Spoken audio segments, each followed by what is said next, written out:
Hello friend, welcome to your YouTube channel technical guide में। आप web series जो है हमारी लर्न एचटीएमएल इन हिंदी की 4th वीडियो ट्यूटोरियल देख रहे हैं।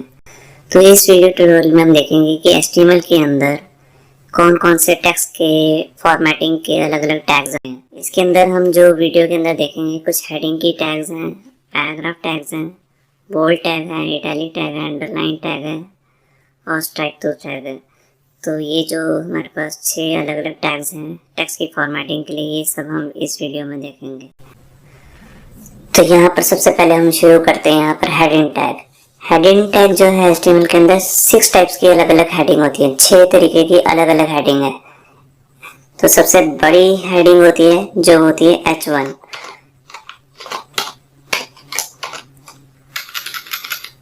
जैसे कि मैंने इसमें लिख दिया हेलो वर्ल्ड।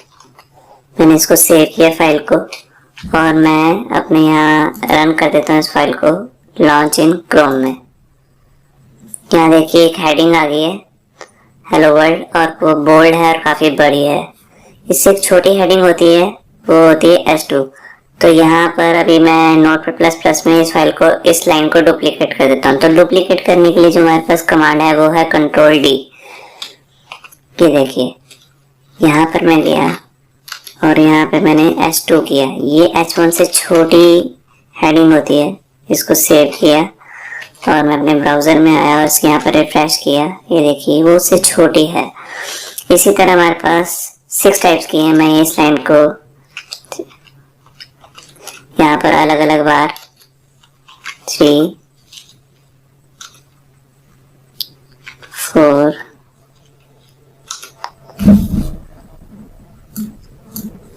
5 और ये है 6। इसी तरह हम इनको क्लोज भी कर लेते हैं 3 और यहाँ पर ये हमारा H4 टैग और ये 5 और ये है 6।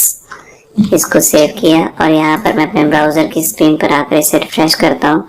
तो देखिए अलग अलग 6 टाइप की हेडिंग्स आ गई हैं। H6 जो है वो सबसे छोटी है, उससे बड़ी H5, उससे बड़ी H4, H3, H2, H1। अगर आप यहाँ पर H7 डालेंगे तो देखेंगे वो कुछ हेडिंग ही नहीं बनेगा, वो नॉर्मल टेक्स्ट बन जाएगा। ये देखिए सेव किया, यहाँ पर आया, ये देखिए ये नॉर्मल टेक्स्ट बन गया, ये कोई हेडिंग नहीं बना। तो इसमें 6 टाइप्स की हेडिंग है। अभी फिलहाल के लिए हम ये बाकी हेडिंग्स को तो डिलीट कर देते हैं और अब हम अपने अगले चीज पर आते हैं। हेडिंग्स के अलावा हमारे पास वेबसाइट में क्या होते हैं, पैराग्राफ्स। तो पैराग्राफ्स के लिए हमारे पास यहाँ पर जो टैग है वो है P टैग। अब P टैग के अंदर मैं कुछ भी लिखना चाहता हूँ, जैसे कोई पैराग्राफ, तो हम यहाँ पर कोई एक डमी टेक्स्ट ले लेते हैं। तो ये देखिए मैंने यहाँ पर वो पैराग्राफ कॉपी करके यहाँ पर पेस्ट कर दिया। ठीक है, इसको मैंने सेव किया और मैंने इस पेज को रीलोड किया।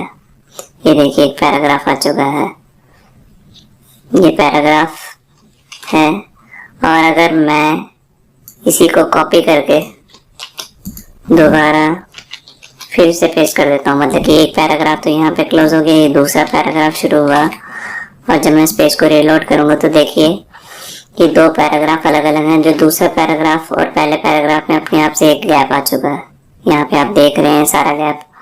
ठीक है, तो ये इसकी बाय डिफ़ॉल्ट फंक्शनैलिटी है। जितने भी आप पैराग्राफ डालेंगे, अगर आपको नया पैराग्राफ शुरू करना है तो दोबारा से एक बार P टैग शुरू करेंगे और P टैग को क्लोज करके इसके अंदर लिखेंगे। ठीक है, इसके बाद अब हमारे पास आता है बोल्ड टैग। बोल्ड टैग, मैं किसी भी चीज़ को बोल्ड करना चाहता हूँ, मैं जैसे यहाँ से लेकर यहाँ तक कुछ बोल्ड करना चाहता हूँ तो उसके लिए मैं B टैग यूज़ कर सकता हूँ। मैंने B टैग लिया और B टैग को यहाँ पे क्लोज कर दिया। B टैग होता है जो बोल्ड करने के लिए होता है। अब आप यहाँ देखिए मैंने B टैग जो है P टैग के अंदर लिया है। अब जब P टैग से मेरे को इसे पहले ही बंद करना है, इसको बाद में बंद नहीं करना है, इससे पहले ही बंद करना है। जितनी लाइन को भी मैंने बोल्ड करना है, इसको मैंने बोल्ड कर चुका हूँ। यहाँ पर आया और मैंने पेज को रीलोड किया, ये देखिए ये बोल्ड हो चुका है। अब मैं किसी भी चीज़ को इटैलिक करना चाहता हूँ तो मैं इटैलिक भी कर सकता हूँ। जैसे मान लो यहाँ से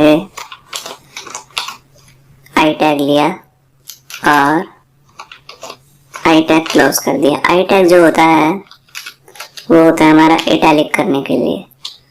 ठीक है, इसको मैंने सेव किया, यहाँ पे पेज को रिलोड किया और ये देखिए ये इतना टेक्स्ट जो है यहाँ पर 3 वर्ड्स जो हैं ये इटैलिक हो चुके हैं। इटैलिक करने के बाद मैं किसी चीज को भी आपको अंडरलाइन कर सकता हूँ, जैसे मैं हेडिंग को भी कर सकता हूँ, अंदर पैराग्राफ भी किसी चीज को अंडरलाइन कर सकता हूँ। तो अंडरलाइन करने के लिए जो हमारे पास टैग है उसका नाम है यू टैग।